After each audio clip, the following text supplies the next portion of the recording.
Good afternoon, everybody. My name is Donna Feazell, and I'm your host of Donna's Edge television, radio, and podcast talk show. Thank you so much for watching every day, Monday through Friday, beginning 2 p.m. on the Eastern Time Zone as I get to ride home with you in the afternoon. You can find us on television around the Huntsville, Alabama area.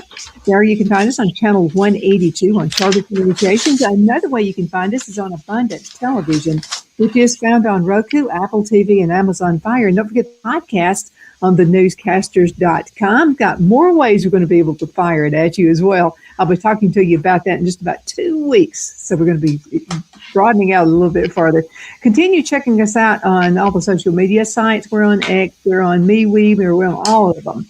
Facebook.com/DFeazell. So any way we can be near you, we are looking for new ways. Continue sending email, Donna@DonnasEdge.com, Donna@DonnasEdge.com. Appreciate hearing from you. Always a pleasure. And it's just an honor that you would actually take the time to send an email. Definitely appreciate that. I have attorney Don Brown with me. Don is a good friend, and he is an author and a speaker. And it's always so good to be with you, Don. But before we get started, let's talk about your books and how folks can find those. Oh, thank you. Well, we have 16 that have been released now. The most recent was Kangaroo Court, which came out last year. And just go to Facebook, Amazon. My site, Don Brown Books, is down. I had a little technical issue with it. I got to get that back up. But just type in Don Brown Amazon. You can find all 16 of them. But Kangaroo Court was a book about the Democrats' use of lawfare, unconstitutional lawfare, to take out candidates, including the Trump cases, but not just Trump cases, other cases. And we have a number of military thrillers, too, the Naval Justice series, starting with treason. We had a national bestseller called The Last Fighter Pilot, a lot of people like, based on the final combat mission of World War II. So thank you for that, Don. I really appreciate it. Happy to autograph books for anybody. Absolutely. And I've got your books, too. I don't know that I have Kangaroo Court. I'm not sure. We'll have to take care of that. Got to get you a copy of that. Yeah. You might, Kangaroo Court's a book you digest a couple of chapters at a time. Mm-hmm. But certainly this information has got to get out there. So hopefully it'll do a little bit of good to expose, what the Democrats have been doing to the judicial system. And we got to get that under control, and it still isn't fully under control. Well, Democrats and a few folks are on the Republican side as well. So we had an election last night or yesterday in South Carolina. We're newbies, so I got out there and voted. And but I was a little disappointed. Let's talk about how people are running for office and the commercials that are being run. And I wanted to bring this one up in particular because I didn't like. I understand what was happening, but I don't like it. So there's the Senate race. There's Mark Lynch and Lindsey Graham. My point is this. People make dumb mistakes when they're young. I made some stupid mistakes as well. And Mark Lynch has owned up to those when he was young. But what I'm talking about is the commercials that were being run against him. And it's as if he's still doing it, as if like he's still in jail. He's still in prison with recent photos of him, not back when he was younger. What's up with that? Well, it's absolute deception and disingenuousness, on the part of Lindsey's campaign and his political action committees. One being the so-called Palmetto PAC. There was one commercial that this Palmetto PAC ran, saying that Mark Lynch, was embraced pedophiles. And then right beside Mark's picture, they put one of his strategists up named Noel Fritz. I know Noel lives in North Carolina. And then at the bottom of Noel's picture, and Mark is a public citizen. Noel really isn't. A public figure, I should say. Noel really isn't. There's a very small, caption written in footnote size saying, "It's believed to have consulted with a pedophile." And that was so small you couldn't read it. But they left that up for less than 2 seconds. So that shows, and I know that the Lynch campaign legal wrote that packet. They had to take that down, but it was just off the charts. But the reason they were doing it, they were worried, and this is a head scratcher. This race, the polls were showing Lindsey at sub 50%, and how he winds up, was it at 56% or whatever? It's mind-boggling. Now, part of it, of course, is the fact that South Carolina's open primaries, and so Democrats can come there and vote and support Lindsey. But I'll tell you, I got a call yesterday from a voter in Saluda in Greenville County who was upset. He was a Lynch voter and sent me a video of his electronic voting machine. He hit Mark's name, and the vote went up to the guy right in front of him. Then he hit that guy. That guy went up to Lindsey, and something doesn't just smell right about it. But the depths of which the Graham campaign and its political action committees went were hitting below the belt against Mark Lynch.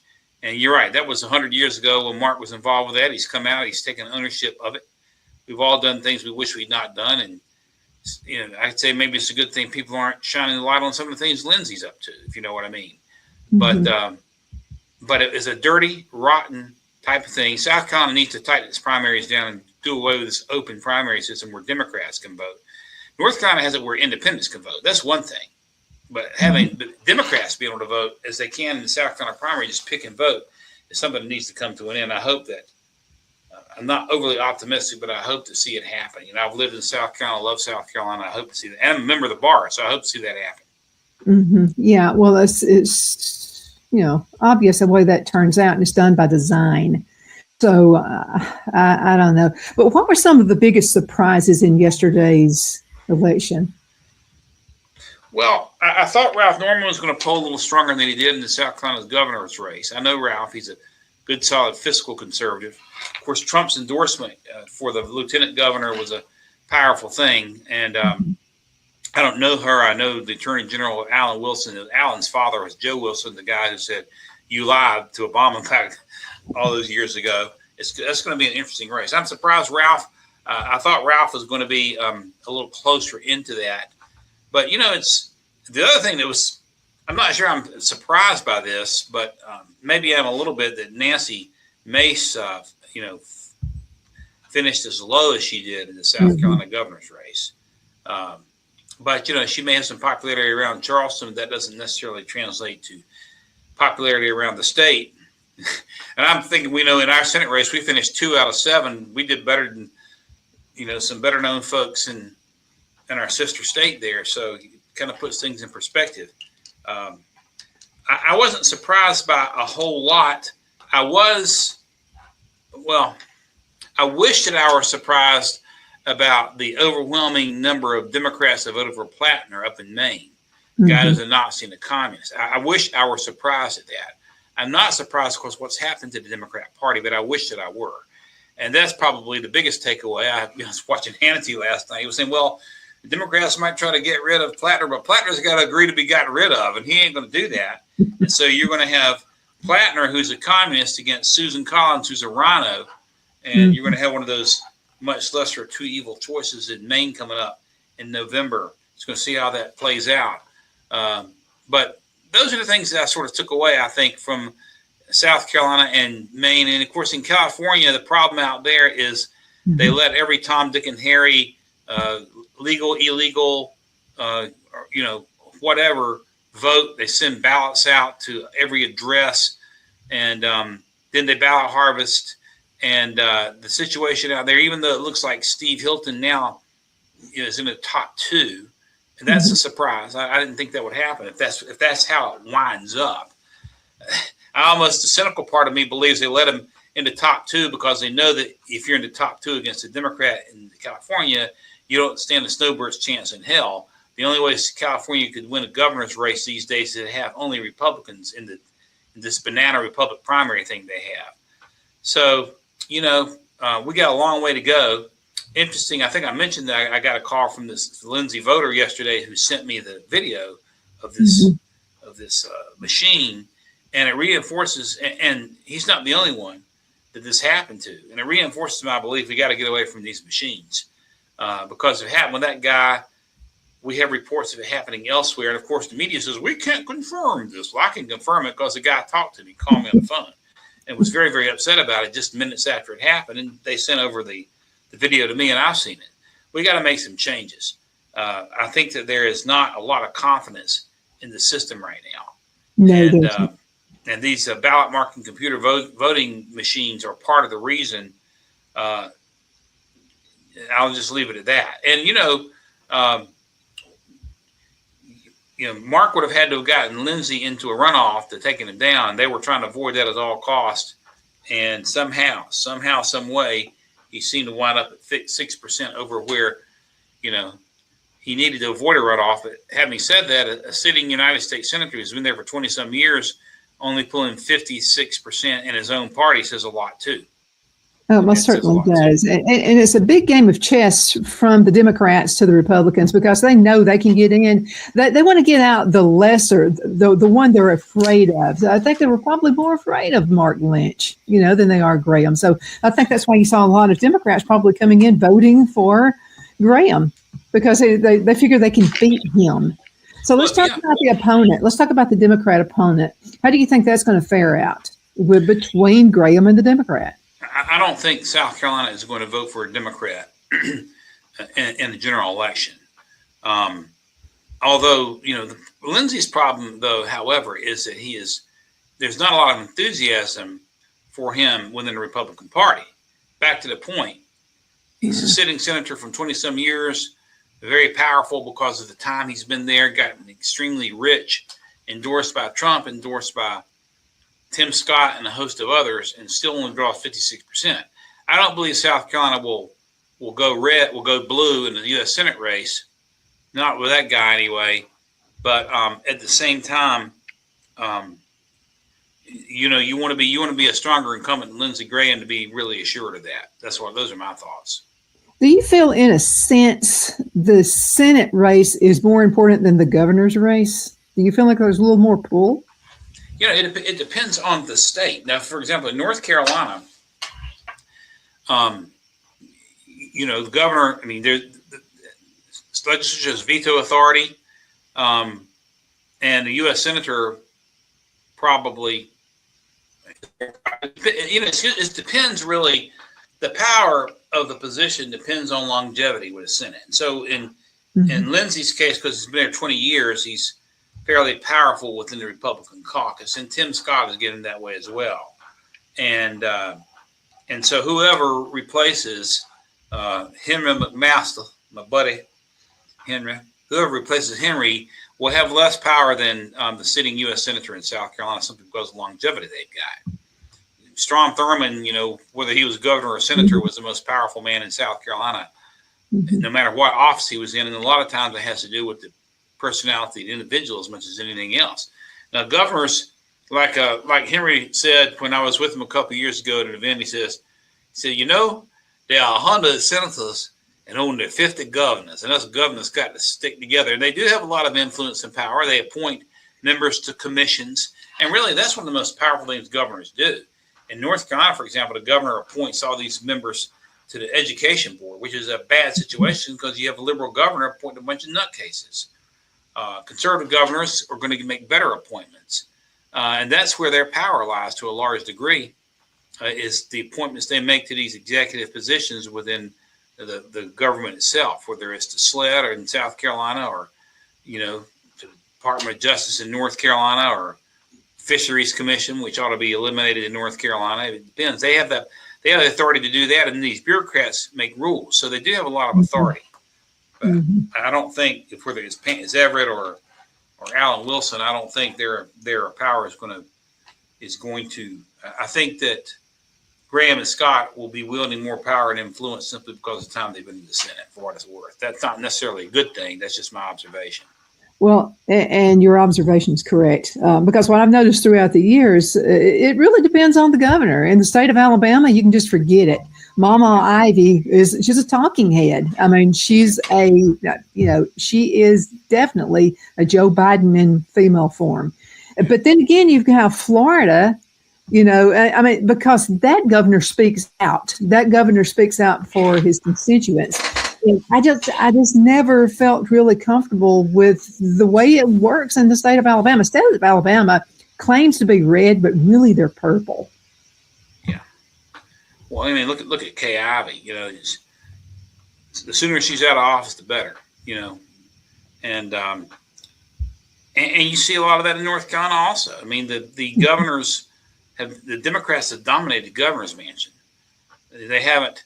There have been more U.S. senators who've been Republicans in the last 50 years in North Carolina. You've got a Republican Supreme Court, Republican General Assembly, but Democrats, there have been 3 Republican governors in my lifetime: Holshouser, McCrory, and who was the third one? Come to me just in a second. McCrory, Holshouser, and Jim Martin was the only 2-term governor we had in North Carolina. So how do they control that office? In North Carolina, the Democrats have, let me rephrase, there's not been a Republican Secretary of State elected in North Carolina since 1872, and not a Attorney General elected since 1898 who's Republican. Mm-hmm. And think about it, the elections are controlled by the Secretary of State, and the Attorney General is the legal arm. So how does it happen? And in South Carolina, I'll say this, I'm in both states all the time. The North Carolina legislature is more conservative than the South Carolina legislature. South Carolina legislature is more rhino. North Carolina legislature is more conservative. But South Carolina itself is more prone to vote straight red, except you get red politicians elected who in some cases may as well be Democrats. So you have more moderate Republicans elected in South Carolina, but you're more likely to see a red victory there, which is why probably Lindsey will wind up winning the Senate race, and doesn't have a really strong Democrat opponent anyway. It's interesting. The admiral that Pete Hegseth fired, the woman who was thinking the Naval Academy, is in the runoff on the Democrat side to replace Nancy Mace. I just saw that this morning. I have a lot of details on that. Charleston, that area could flip blue back and forth. They're kind of on the fence. I would hate to lose that seat. Nancy probably should have stayed where she was in retrospect. Yeah, sometimes you look at it that way. I wanted to get back to the state of Alabama, and this is what the regular walking around human being, boots on the ground thinks. Okay, so what I noticed when John Merrill, who was the Alabama Secretary of State, when he was the Secretary of State a few campaigns ago, he held a stronger presence than the governor and the lieutenant governor held. Yeah. It was like he was actually above them. Because more people were going to him about questions, and and of course Trump, he and Trump are really good friends, so that helped out too. But I'm just saying, had he decided to run for governor, I think that Tuberville would probably have a tough time of it. Well, and in many cases, it's the state attorney general who's the most powerful member of the Council of State in many states, because the attorney general is the legal arm of the state. And basically can has the ability to set the tone for law enforcement in North Carolina, to set the tone for consumer affairs, to issue legal opinions that have a lot of influence with the General Assembly. And so your point about the Alabama Secretary of State being the largest member, I mean, sometimes it goes to personality, time in office. And but governors, again, their power is significant, but is limited to mostly to appointments of bureaucratic positions within the government, and the DMV, at the Revenue Office, the Board of Elections. Although the legislatures can fill those positions as well. North Carolina is a combination, but that's where their power comes in. And so it's kind of a bully pulpit position to a large degree. It is. And I like to equate it as family. Okay. Because in some families, the dad he's the head of the household. In some families, the mom is.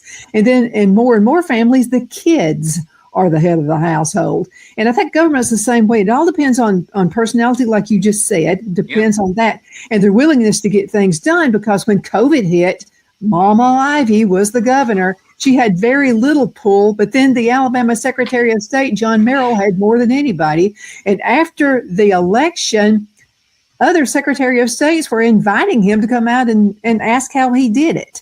We felt more secure with the election then. I'm just telling you, the last two elections after he left or John left, I did not feel at all secure about the election. Right. Yeah. No, I know. I mean, in places like California, you have more questions than answers. Even in South Carolina with the shenanigans, with the voting machines yesterday, I can't say that made a difference in the outcome, but it certainly does raise questions that need to be answered. The people need to deserve an answer. And going back to a point I made earlier, in most states, it is the Secretary of State who oversees the election process for the state. That isn't necessarily true in all states, but in most states I'm aware of, that's the case. Certainly true in Georgia. You had Brian Kemp, when he was Secretary of State, bring in Dominion. And Georgia became the only state with Dominion as its ballot marking device or computer voting machine. And then Rafflesberger followed him. And Rafflesberger, that's another one. You ask about surprises. It's kind of maybe I'm not surprised about it, but I'm happy to hear that Rafflesberger is no longer going to be Georgia's Secretary of State. He got beat in the primary. And, and going back to the Maine situation, the governor of Maine, was the woman governor of Maine was the principal opponent for this Plattner guy, and she got smacked like at about 19%. The Democrats gave her own governor 19% in a Senate primary, and I thought I got beat. You know what I'm trying to say? It's just crazy, some of these results, the way they turn out, and some of them are without explanation. I would never be a betting person about an election, ever, because you don't know what it's going to be. It depends on who's in control of things. Let's go into a commercial break, and we'll be right back in just a few minutes. Twin City Used Car Sales has been serving drivers in the Northeast Alabama area for years with a quality selection of late model used cars, SUVs, and pickup trucks. On top of our extensive selection and competitive prices, we offer professional auto financing services for used car buyers of all credit levels. Whether you've just begun your search or you're ready to secure your next vehicle, at Twin City Used Car Sales, you will drive away with the vehicle of your dreams. The sales and finance staff at Twin City Used Car Sales looks forward to serving you, and you can apply for financing online before your visit to our used dealership in Gadsden, Alabama. Check us out on the web at twincityusedcars.com or go by our location at 901 First Avenue, Gadsden, Alabama. We sincerely look forward to serving you.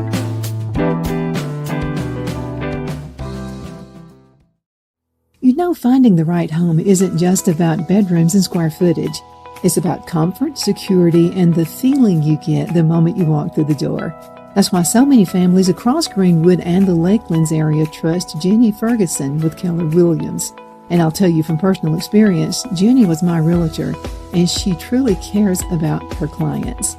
Jenny takes the time to listen, to understand what matters most, and to guide you every step of the way, whether you're buying your first home, upgrading, or ready to sell. Because this isn't just a transaction, it's your life. With local knowledge, personal care, and a commitment to getting it right, Jenny Ferguson makes the process simple and even enjoyable. So if you're thinking about buying or selling, now's the time to make your move. Call Jenny Ferguson with Keller Williams in Greenwood today and take the next step toward a place you'll truly love coming home to.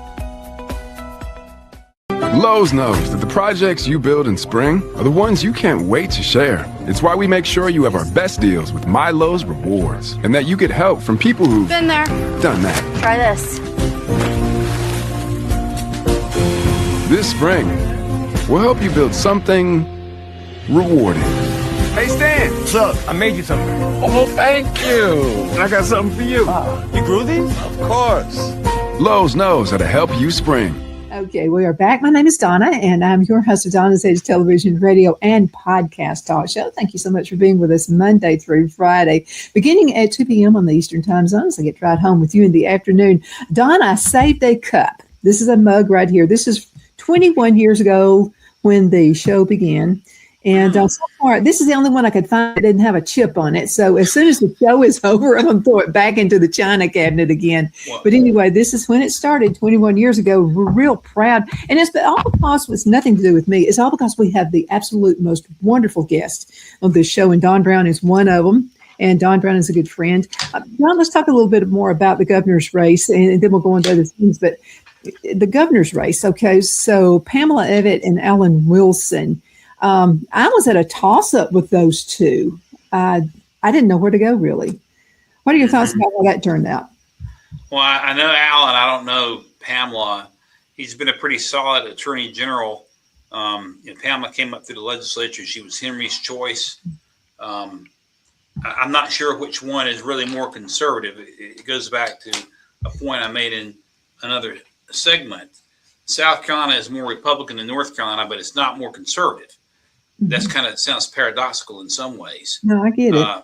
But this is a race that was razor thin. They were within a couple of points of each other, and the next couple of weeks are going to be really, really interesting to see where the Ralph Norman vote is going to break, for example, and what's Ralph going to do. I mean, if Ralph comes out, I don't know what he would do. I know he has relationships with both. I know he's good friends with Joe Wilson. I know he knows Alan. He knows Pamela too. Would Ralph endorse one or the other? What about Nancy? Nancy performed so. She was, I'm not sure that Nancy's endorsement will mean a lot. I think a lot of it's going to depend on what Ralph Norman does or says, because he got enough votes that if his voters break one way or the other, I think they could decide the election. I think he's going to be the power broker here. That would be my read on it anyway.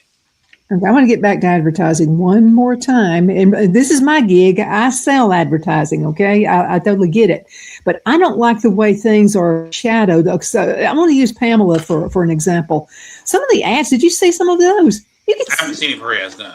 Totally AI generated. There was one that was where she was actually, with AOC in a, like they're just best buddies. It was so evident. And then there was another one that's like she's just gambling, and it was showing her like she was gambling. I don't believe those ads. I mean, and they were so AI. There was nothing realistic about it at all. What's a dangerous thing when you turn to AI for all that type of stuff? It's if she showed up with a picture of AOC, I mean that probably blew the whistle right there. It had to be AI. Either that or she's not qualified to serve because she got her wrong buddies. You know what I mean? But I don't like that either. And I don't know. I mean, I know that I think that Ralph Norman and Nancy Mace had a kind of hands off approach against each other. In other words, they didn't attack each other. But I'm really going to be interested in watching this race between Everett and Wilson over the next couple of weeks. And if I were still living in South Carolina, I don't know which way I would break on that, to tell you the truth. I mean, I just don't. I know Alan. I don't know Everett. So I might break that way just because I know him. I think he's a pretty good attorney general. Had some talks with Alan back when we were trying to find, an attorney general to take the lead to sue Pennsylvania in 2020 in the wake of the election steal. And Alan wound up coming on board. He wasn't the lead attorney general, but he did come on board that lawsuit against the state of Pennsylvania. Or filed an amicus brief supporting. I'm trying to remember what he did, but he did come on board and support it eventually. So I would have to do some more research myself on that. It'll be interesting to see how it breaks. Again, I think it may depend on whether Ralph endorses one versus the other. That could make the difference. And where will his voters go? That's the other question. I have a common sense question for you. Sure. Okay, so Trump threw his wishes at Pamela. Okay, that would it have been a closer race, or would the possibilities? Let's just say that Trump had put his endorsement on the other end. Let's just say that he had put his endorsement to Alan Wilson. Do you think it would have been a runaway for Wilson? Because even with the endorsement with Evette, it was still a close race. I think Trump's endorsement saved Evette's campaign and got her into the runoff. I think if Trump had endorsed Alan Wilson would have probably won it hands down. I feel the same way. Or certainly would have had a better chance. Certainly would have. I believe that if the endorsements had been reversed, if Alan Wilson was not able to avoid a runoff, I think he would be in the 40% range and pretty close to it. And I think it would have been a big difference. I'm just surprised it was such a close race with the endorsement of Trump. Right. No, well, I don't think that Everett did not have Alan Wilson's name recognition. So I think her leading is largely the product of that endorsement, which I know for firsthand, that means a lot in a Republican primary. So, and I think Trump did that because he likes Henry and Henry endorsed her, I think. So who knows? But I do think it would have been either if Alan had not taken it outright, he would have come pretty close if the endorsement had been reversed. That's just my opinion. I don't have any way of proving it. Well, let me ask you a question about voter turnout. You know, this really gets under me. You know that. Almost every time you and I have an interview, I'm talking about that. Okay, so the people, the walking around people here I talked to, I don't remember a single person saying they wanted Lindsey Graham in. No one. And they were just trying to figure it out, you know, who they wanted to vote for. So had we had a bigger voter turnout, I think we would have seen much different results. Yeah, maybe. And I've been in situations also where, you know, most people seem to not want the incumbent or the party pick, and yet they run away with it. And I suppose that increased voter turnout would have helped Mark Lynch, but it's a very disconcerting situation in the Republican Party because right now, for example, North Carolina has more Republicans than Democrats registered, more independents than anything. But if the Republicans turned out, you know, you wouldn't even it wouldn't be close. Same thing in South Carolina. So the turnout, the Democrats are going to turn out in higher numbers because they're more worked up about just about every case other than the presidential race itself. And how to make that change, how to improve that, nobody has solved that one yet. But when somebody solves that, you can really make a big difference in a good way. But you hit it on the head. Voter turnout's a huge problem, especially with conservatives. Somebody will sit back and say, my vote doesn't make a difference. And some of the biggest ones that don't vote are gun owners, believe it or not. And when we were running for Senate, we did a lot of voter registration and reach out to gun owners, but they just the notion that your vote doesn't count, don't buy into that because, you know, here in North Carolina, for example, Robert Burns, the mayor of Monroe, the Republican mayor of Monroe, who's now running for governor, by the way, in North Carolina, and a great guy, won his mayor's race by a coin flip. So every vote counts. And to be able to impart that truth to our people is a big challenge. But I appreciate you staying on top of it, Donna. They'll listen to you. They won't listen to me. I think more will listen to you than to me. I wanted to mention something more on a local level, and this is in Abbeville. So there's been an issue with the mayor and the city council members. They fight. I don't know who's right and who's wrong, just to tell you the truth. And it's about the water. There's some things going on. So he resigned, and so he plans to run back again. There's a special election, so he's decided now to put his name in the pot to run again for the same race he just resigned from. How does that fit in? I mean, I'm just telling you, this one I am totally confused with. Well, I wasn't familiar with that situation, but what you described makes zero sense at all. Why do you give up your race and run again?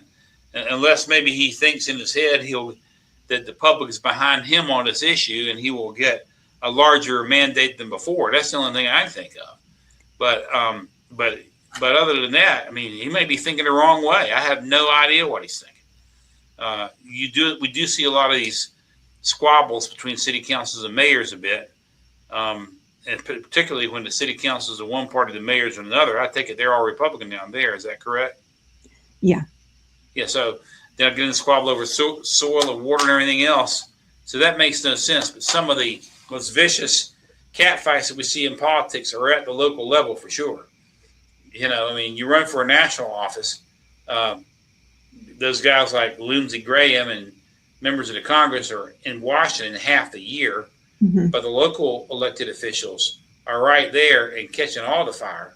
And so it makes for some pretty good popcorn chewing once in a while. So I'll have to tune into the Abbeville drama and see how that turns out. It sounds like a fascinating one for sure. I'll send you a few things. And let me just say this to the citizens right here in Abbeville, South Carolina. I don't know who's right and who's wrong, but I will say this. The mayor throws some stuff out on Facebook that I would not do. I just would not. I don't think Facebook is the place to air it and put your cuss words in and all that stuff. I just don't think that's the place. It makes me lean towards the city council because they're not as rabid about it. So yeah, I haven't seen any of his posts, but you're making a good point there. You know, when you start doing that sort of thing, it distracts from the basic core of the message.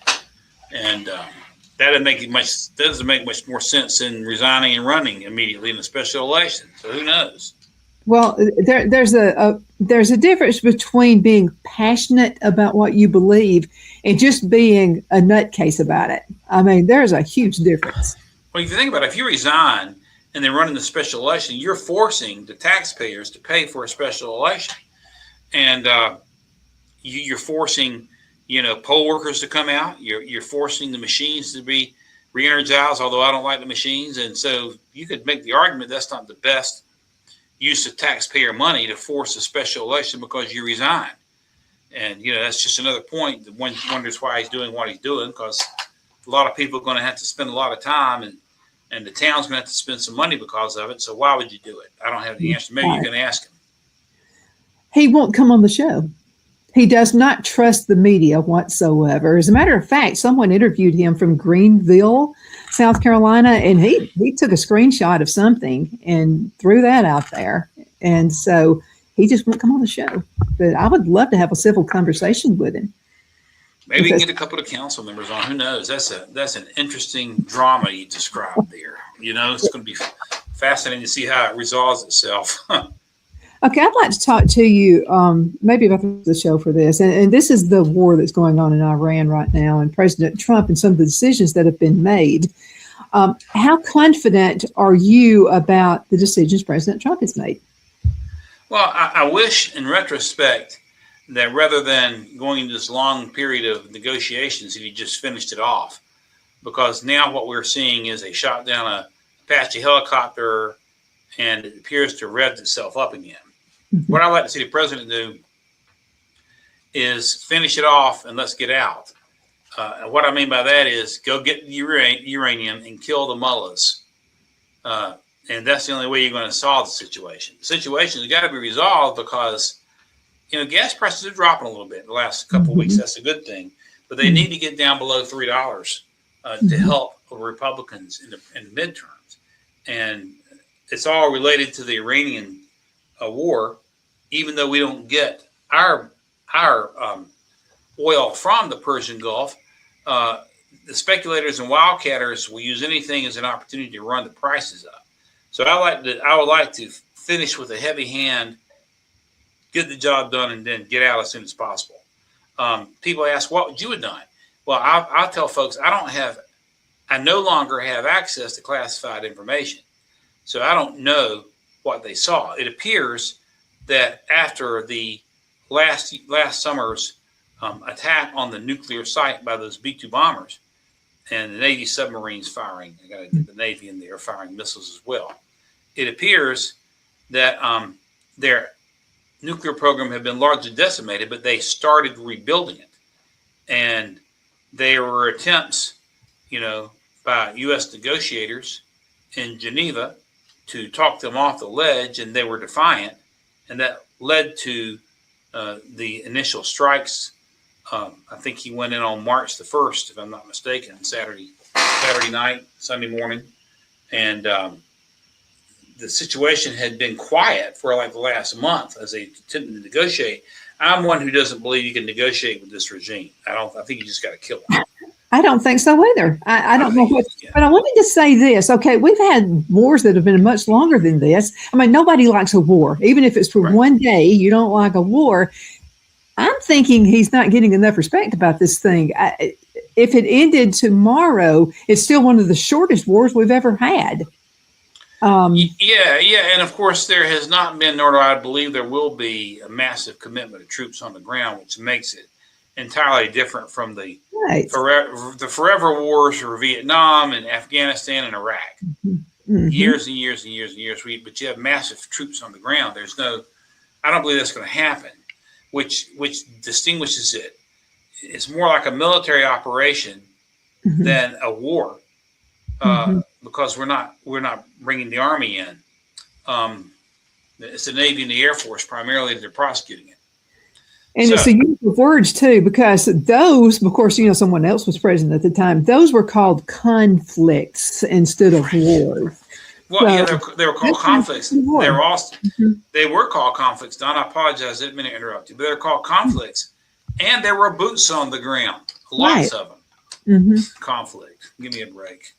That's my point. Now that it's President Trump, it's a war. It's an out and out war. It's World War III or whatever you might want to call it. But it's not. And it's been less than years and years and years of idiocy. I mean, I think it'll be ended within a year. I really do. I think he's playing a big game of chess, and I think the United States is going to win. I agree with you. I think maybe even before that. I think it'll get ramped up. I think it'll be over by the end of the summer. I think. But who knows? We're just looking this in the crystal ball. But you gotta, if you don't take them out, you're going to have a cancer that keeps coming back. Well, and no one likes to spend less money than I do. You know me.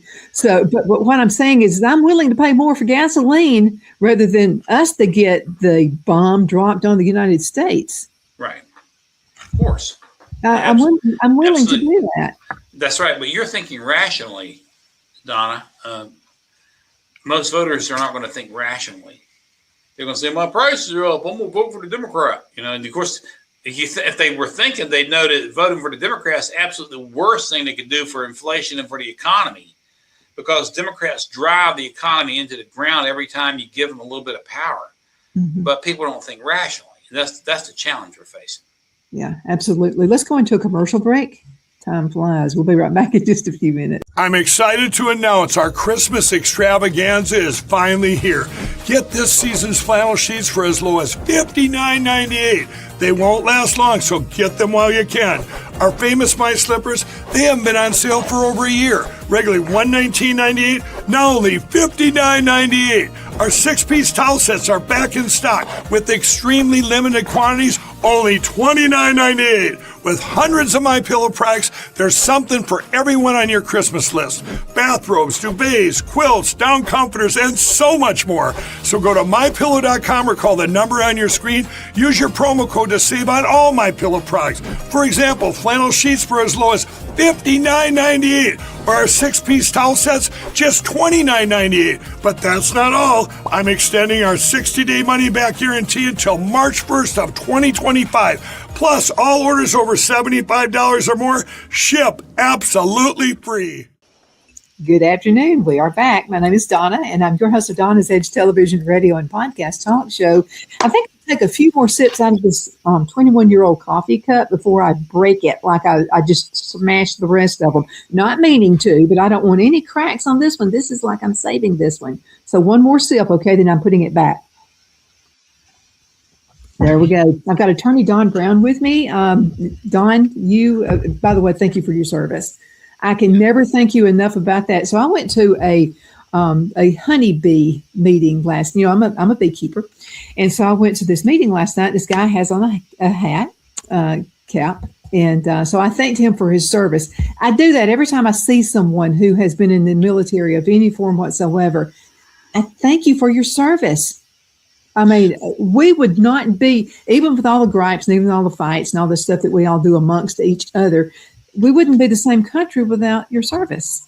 Well, thank you, Don. It was an honor to serve our nation, and I would do it all over again. And some of the best experience of my life was during my time on active duty in the Navy, and I'm very, very grateful for the opportunity.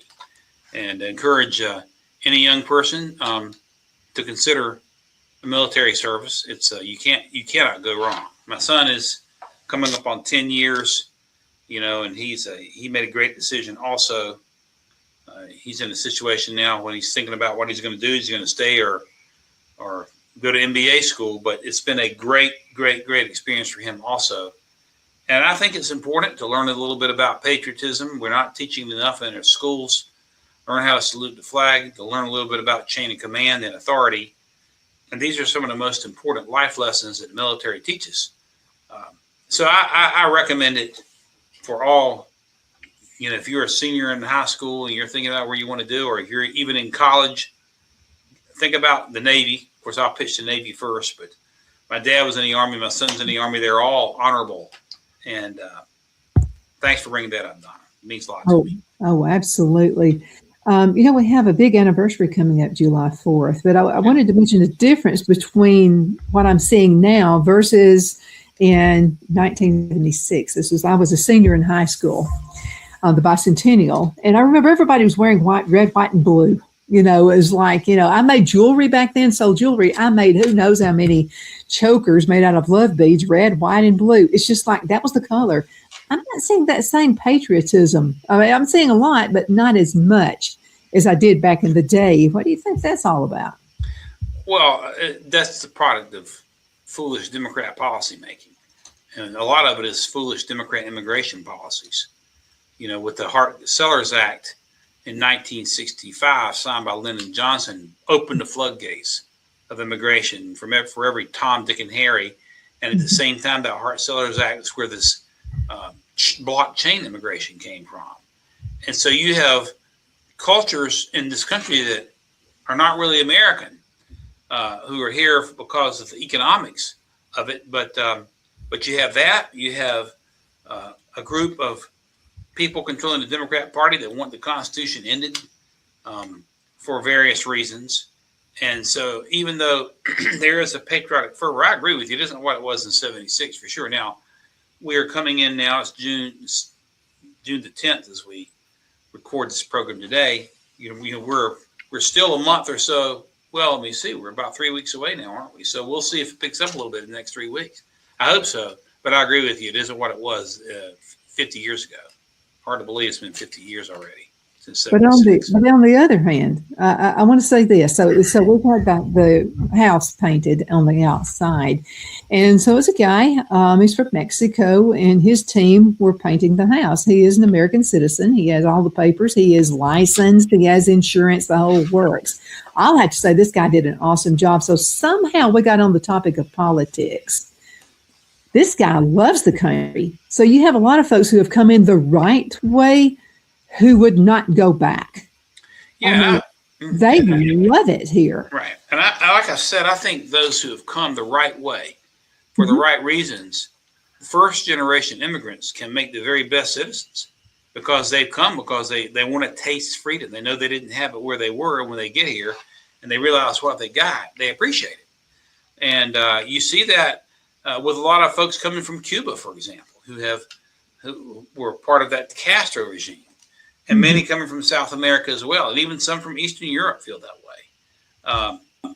But of course, the illegals who are coming in for a lot of less than virtuous reasons create a lot of problems. And again, I think the Sharia immigration situation has got to be gotten under control. That's gotten out of control. And a lot of Sharia immigrants are going to put Sharia law above the Constitution. And even they won't say it so publicly. And that's been a problem also. And that exploded with the Hart-Sellers Act. So, but you're right. First immigration immigrants doing it the right way. Most of the ones I met are in this country for the right reason and know more about civics than many American citizens, than many long-standing American citizens, I should say. Well, this guy has been in the States over 20 years. And I'm going to tell you, he's a patriot. And but he even said something about some of the second generations who have come in because they've been through the school system who teaches America values wrong. We got to come down hard on the educational system teaching anti-Americanism. We need to be teaching American exceptionalism, not anti-Americanism, but exceptionalism. I've met a lot of homeschoolers in this area lately, and I've met their kids. And their kids, I was telling you, are top notch. They know American history. Yeah. Well, I've always said from having homeschooled myself, at least part of the time for 2 of my 3 kids, and having been involved in the movement and spoken at many homeschool big conferences in earlier years, if you can do it the right way, it's the best education. If you can do it the right way. Not everybody can or is in a situation where they can. But if you can, those kids are extremely impressive. They really, really are. Well, I'll tell you another impressive group, and that's preppers. If they'll get out and vote, some of them won't do that. But I'm going to tell you, some of the smartest people you'll ever meet is a prepper. And so I have one who's a regular. His name is Ron Foster. I think I have one of his right here. He's written several books. This is one of them, The Longest Walk. This is by Ron Foster. He's written several books. And I'll tell you, you can't get any. This guy is just like full of information. He is an encyclopedia. Now, he votes. You better believe he does. And he's for Trump all the way. And again, he is a prepper. He's from South Alabama. And he is the first one to tell you, I'm willing to pay a little more for gasoline so that we can take care of this situation. Right. And he's behind Trump 110%. Yeah. Let's just go ahead and take care of it. Let's get it done. We had the power to do it. Let's get it done. But I'll have to buy that book. You said the longest, what was the name of Ron's book again? This one is The Longest Walk, and he has written several books. One of them, let's see. He has I have an apothecary. I'm a herbalist and all this kind of stuff. So I've got a lot of information from Ron, and this one right here is another good one. But now, folks, get out there, and you also need to buy Don Brown's books, okay? So going ahead and do that. This is actually in case something happened to the grid. You'll get his insight on that. This is actually a picture in Atlanta. Of course, Atlanta looks like this all the time. Yeah. And they're working on a number of interstates right now. So it's just really a murder when we go from South Carolina back to Alabama once a month. But this, again, it's a good book. If you want to know, like from people who love the country, what they think, you need to get their analysis on things. And it'll turn you around. So if you're anti-America, you're anti the president, well then, and I had my voice of opinions when Joe Biden was president. And he was our president, illegally, I think. But anyway, he was our president. So I had to step up to that. And I even had one of our listeners sent me a message and said, if you had the opportunity to talk with Joe Biden, would you do it? And I said, you bet I would. Of course I would. Right. How you doing? What? Did you understand what I just said? You want a little Geritol? I shouldn't say that. That's mean. My apologies. Unfortunately. But you know what I mean. Yeah. Okay, let's talk about the upcoming election, presidential election. Okay, who's in the hot seat on the Democratic side? Who do you think they're going to choose? That's interesting because Kamala is trying to get back into it. Bless her heart. And did you see that her boyfriend, Willie Brown, threw her under the bus the other day, said he was supporting Newsom? You did or did not see that? Yeah. I did not. He did. He threw her under the bus, said he would support Newsom over Kamala.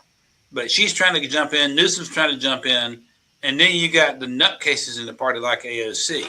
It's going to be a real popcorn, time to buy some popcorn stock again, just like with that city council situation there in Abbeville.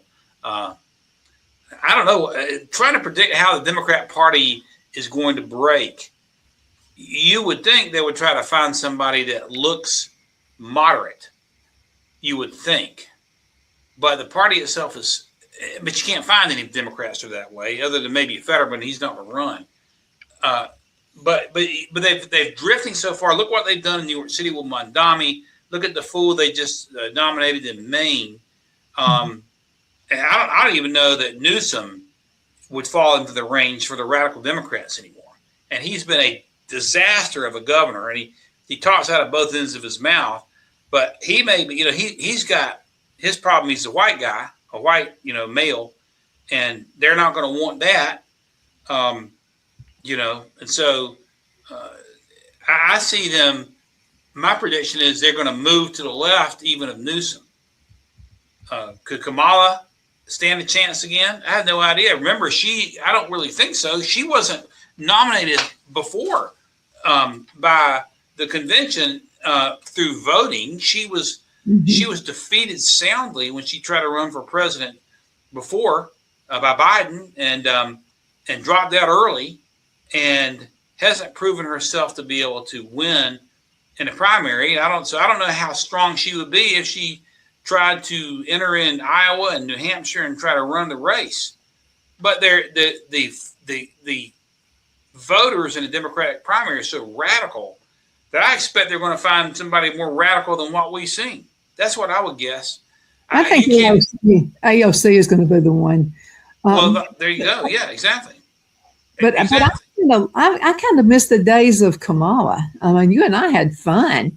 I mean, the quotes were just like unreal. It's like, Joe, I was that girl in the back of the bus. I mean, all those things I'm kind of missing. I hope we can bring that back. Well, if she runs, we'll have some fun with her until she finally gets wiped out. But we'll have some fun with her for a month or two, if nothing else. So that'll be, I'm kind of pulling for her to run, But wouldn't surprise me if it's AOC. Would not surprise me in the least bit. Oh, but I've got some goods already for AOC. You remember when she had the garbage disposal in her house and didn't know what it was?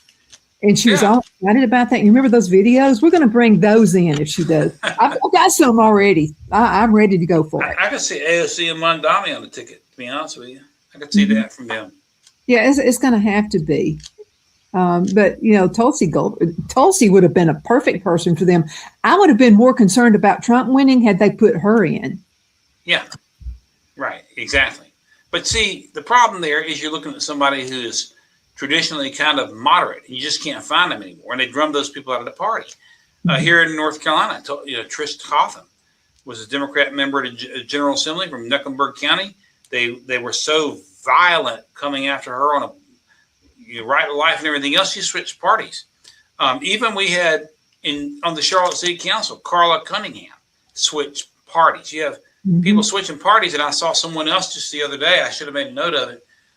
Who had switched parties to member of the General Assembly in another state, a black lady. I can't think of her name. They're driving people out of the party who tried to remain moderate. So you're going to have nothing but idiots left.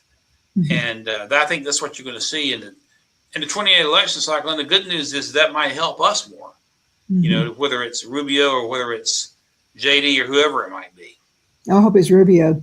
I really, he has shown himself. I mean, I agree with that. I talked to, I'm not at liberty to say who, but you may know, but I talked to one of President Trump's close friends about a month ago, who told me that the talk inside the White House is they're considering pushing Rubio over Vance. That's the talk that's going on inside the White House. And, you see, I heard that, and then I saw Trump the other day with both Rubio and Vance, and he said, which one do you think will be better, this one or that one? Not like he's saying I'm behind my vice president. He was kind of throwing it up in the air. Yeah. So. And that's what he does. That's what a business person does. I think Rubio will be a very strong candidate. I think he would be. And I certainly think he will be much, much stronger than any of the aforementioned Democrats that we have mentioned. But, it's like somebody once said with Obama, it isn't about the stooge in office, it's about a nation of stooges to put him in the office. And I worry about the electorate on the left side of the fence. I really, really worry about him. And, hopefully people will be able to see through it. So here's the issue. If only 1 million people voted for Joe Biden, that's 1 million idiots. Yeah. I don't think he got, they say he got 80 million, and when he allegedly defeated Trump, I don't believe that even farther than you can throw me. Do not believe that at all. But you're right. If it was 50 or 60, the same thing. How in the world? I don't know how you could. We're going to have to call it a day. What would you like to say before we go? Well, I wish everybody a happy 4th as we celebrate the nation's 250th birthday. We've been blessed and gifted to be given the greatest nation on the face of the earth. And so we thank the good Lord for that and continue to pray for our leaders and pray for revival and restoration. And there are also going to be some really interesting Supreme Court cases coming up, including the birthright citizenship case, some women in sports cases, some Second Amendment cases that are going to be decided here within the next few weeks. And maybe, Donna, the next time you and I talk, we'll have some positive decisions we can talk about. So pray for the right decisions out of the court on those cases as well. Absolutely. Don, thank you for being on the show with me. And thank you guys so much for watching. Definitely hope you have a wonderful rest of your afternoon. You take care.